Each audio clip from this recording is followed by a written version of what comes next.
विद्यार्थी मित्रांनो नमस्कार. आपण पाहत आहोत स्मार्ट जीनियस मॅथ चॅनल आणि या चॅनलमध्ये आपण दररोज पाहणार आहोत मॅथ विषयासाठी स्पर्धा परीक्षेसाठी महत्त्वाची असणारी स्ट्रिक. या ठिकाणी आपण व्हिडिओमध्ये या ठिकाणी पाहत आहोत घनमूळ कशा पद्धतीनं काढायचं आहे. घनमूळ काढण्याच्या वेगवेगळ्या टाईपमध्ये आपण आज या ठिकाणी घेऊन आलेलो आहोत. संख्येच्या शेवटून तीन तीन शून्यांचे गट तीनच्या पटीत आलेले असतील तर त्या संख्येचं घन कसं काढायचं हे आपण आजच्या व्हिडिओमध्ये या ठिकाणी पाहणार आहोत. व्हिडिओ शेवटपर्यंत पहा. या ठिकाणी उदाहरण आहे पहा. या ठिकाणी घनमुळामध्ये 15,625 त्याच्यावर किती शून्य आलेले आहेत? 6 शून्य आलेले आहेत. मित्रांनो घनमूळ काढताना तीन तीनचे गट हे पाडायचेच आहेत. हे आपण मागील टाईपमध्ये पाहिलेले आहेत. लक्षात घ्या. जर पाहिले नसतील तर मागील व्हिडिओ या ठिकाणी पाहून घ्या. काय करायचं आहे परत एकदा रिवाइज करतोय. आपल्याला 1 ते 10 पर्यंतचे घन पाठ असणं गरजेचेच आहे. त्याशिवाय आपल्याला काय पाठांतर करायचे? हा जो 4 दिलेला आहे 1 ला 1, 4 ला 4, 5 ला 5, 6 ला 6, 9 ला 9, 2 आला असेल तर 8, 8 आला असेल तर 2, 3 आला असेल तर 7 आणि 7 आला असेल तर 3. हा भाग या ठिकाणी पाठ करून घ्या म्हणजे तुम्हाला घन सेकंदामध्ये या ठिकाणी काढायला मिळणार नाही. पाहूयात या ठिकाणी आपण उदाहरण. या उदाहरणामध्ये घनमूळ काढण्याचं कुठलंही उदाहरण आलं असेल मित्रांनो तर काय करायचे? तीन तीनचे गट पाडायला विसरायचं नाही. लक्षात घ्या. उजवीकडून तीन तीनचे गट पाडा. पहा या ठिकाणी हा एक गट झाला, हा एक गट झाला, हा एक गट झाला आणि शेवटच्या संख्येचा एक गट झाला. पहा या ठिकाणी 4 गट पाडलेले आहेत. ह्या शून्याचा एक गट, ह्या शून्याचा एक गट, 625 चा एक गट राहिला शेवटचा जो गट असेल तो. आता लक्षात घ्या काय करायचं आहे ते. अगोदर शून्याचा विचार करूयात आपण. शून्याचा या ठिकाणी उत्तराला लिहूयात. शून्याचे गट किती आले ते प्रथम मोजा या ठिकाणी. पहा या ठिकाणी 3चा हा एक गट झाला आणि ह्या 3 शून्याचा हा एक गट झाला. 3 3च्या शून्यांचे 2 गट झालेले आहेत. मित्रांनो जेवढे शून्यांचे गट येतील तेवढे शून्य अगोदर देऊन टाका.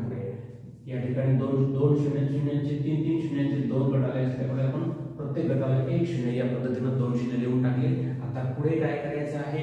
इथं आपण पाठीमागच्या व्हिडिओमध्ये पाहिलेलंच आहे. काय करायचं या ठिकाणी? इथं आहे या संख्येचा गट 625. आता 625 या संख्येमध्ये एकक स्थानचा अंक पाहायचा आहे. एकक स्थानचा अंक किती आहे? 5 आलेला आहे. आपल्याला माहिती आहे जर 5 आला असेल तर काय लिहायचं? 5च लिहायचं. लक्षात घ्या. 5 झालेलं होतं. मग या ठिकाणी लिहून टाका 5. 5 ला 5, त्यानंतर राहिला 15. आता परत तीच पद्धत आहे. 15 या संख्येच्या पाठीमागील पूर्ण घनसंख्या कोणती आहे ती शोधा. कोणती आहे पाठीमागील पूर्ण घनसंख्या?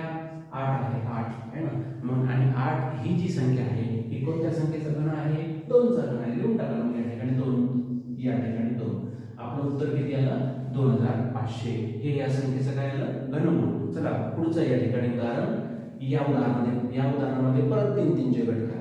या ठिकाणी हा 3 शून्यांचा एक गट, नंतर हा 3 शून्यांचा एक गट, नंतर हा 3 शून्यांचा एक गट, नंतर 744 चा एक गट आणि राहिलेली संख्या त्याचा एक गट.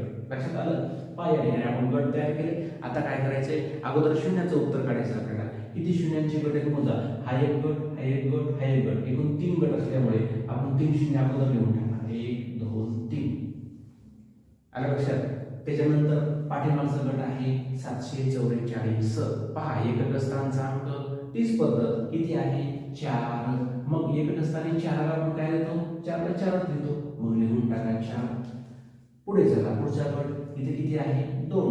आता काय करायचे? 2च्या अगोदरची पूर्ण घनसंख्या शोधायची. किती? आपल्याला माहिती आहे 1 आणि 1 कशाचा गण आहे मित्रांनो? 1 चा गण आहे. मग लिहून टाका या ठिकाणी 1. 14,000 या ठिकाणी या संख्येचं काय झालं? घनमूळ झालं. पुढे जाऊया पुढच्या उदाहरणामध्ये. पहा स्टेप 3 तीनचे गट. हा एक गट, हा एक गट, हा एक गट आणि हा एक गट. बघा पहिल्या 3 शून्यांचा एक गट, त्यानंतर दुसऱ्या 3 शून्यांचा एक गट, त्यानंतर 3 अंकांचा परत एक गट आणि राहिलेल्या संख्यांचा एक गट. किती गट आहेत शून्यांची मोजा? 1 2. 2 गट आहेत. मग आपल्याला शून्य किती आले मित्रांनो? 2.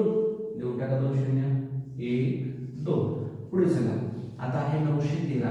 913 या संख्येचा एकक स्थानचा अंक शोधा. किती आहे? 3. आणि 3 आल्यानंतर आपण काय लिहिणार आहे?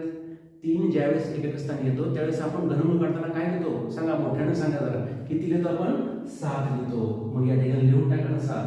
दिले 7. त्यानंतर राहिलेली संख्या कोणती? 4. राहिलेली संख्या कोणती आहे? 4. मग 4 या संख्येच्या अगोदरची पूर्ण धनसंख्या कोणती? पहा 1 ते 10 घन तुम्हाला पाडाय या ठिकाणी 1 येईल आणि 1 चं घनमूळ काय येतं 1 लिहून टाका या ठिकाणी आलं. मित्रांनो या पद्धतीने तुम्ही जर सराव केला घनमूळ काढण्याचा तर अगदी सेकंदामध्ये तुम्ही या ठिकाणी उदाहरण सोडवू शकता. Practice make a man perfect. उदाहरण या ठिकाणी सोडवण्यासाठी खूप सराव करावा लागेल म्हणजे तुम्हाला सेकंदामध्ये या ठिकाणी हे उदाहरण सोडवता येईल. या स्टेपनं जर तुम्ही गेला तर सेकंदामध्ये तुम्ही निश्चितच या ठिकाणी उदाहरण सोडवणार आहात. निश्चित या ठिकाणी अचूक अशा प्रकारचं उत्तर तुम्ही परीक्षेमध्ये देणार आहात.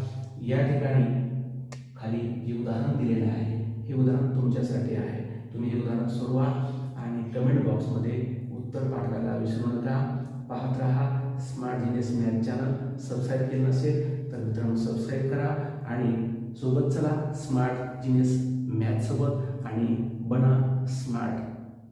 भेटूया पुढील व्हिडिओमध्ये लगेचच. थँक्यू, धन्यवाद.